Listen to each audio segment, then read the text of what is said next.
Pahinga muna sa halalan, paggalang sa undas.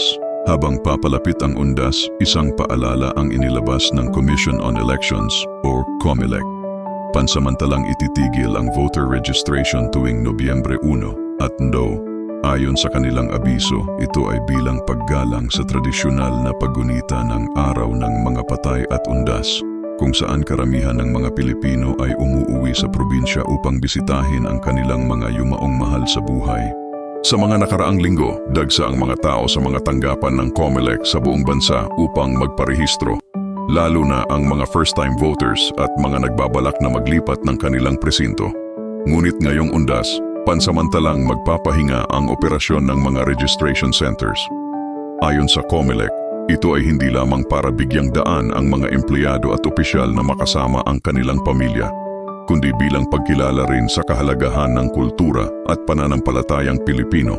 Dagdag pa rito, tiniyak ng ahensya na muling magbubukas ang voter registration matapos ang undas, kaya't pinapayuhan ang publiko na gamitin ang mga susunod na araw upang makapagparehistro. Ang registration ay patuloy para sa mga kabataang unang boboto sa susunod na halalan, gayon din sa mga nais magpa-transfer, magpa-reactivate o mag-update ng kanilang impormasyon.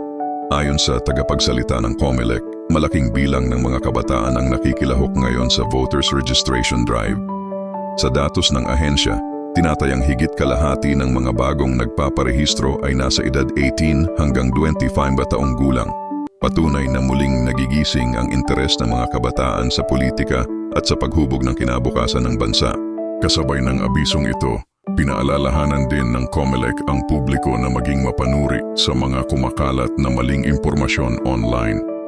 May mga naglalabas ang peking anunsyo tungkol sa extension ng registration, kaya't mahalaga raw na sa opisyal na website at verified social media pages lamang kumuha ng impormasyon. Para sa mga hindi makakapagparehistro bago ang undas, huwag mag-alala, may sapat pang panahon upang makumpleto ang proseso. Tuloy-tuloy ang registrasyon hanggang sa itinakdang deadline ng COMELEC sa susunod na taon, bago tuluyang isara ang listahan ng mga botante para sa nalalapit na halalan. Sa kabila ng pansamantalang tigil, nakikita ng marami ang positibong mensahe sa likod nito. Isa itong paalala na sa gitna ng ating mga karapatan bilang botante at mamamayan, nararapat pa rin nating pahalagahan ang ating kultura at pananampalataya. Ang pagboto ay tungkulin, ngunit ang paggunita sa mga mahal sa buhay ay bahagi ng ating pagkatao bilang mga Pilipino. Kaya ngayong undas, habang dinadalaw natin ang mga puntod ng ating mga yumaong kamag-anak, magandang pagkakataon din ito para magnilay hindi lang sa kanilang alaala, kundi sa kinabukasan ng ating bansa.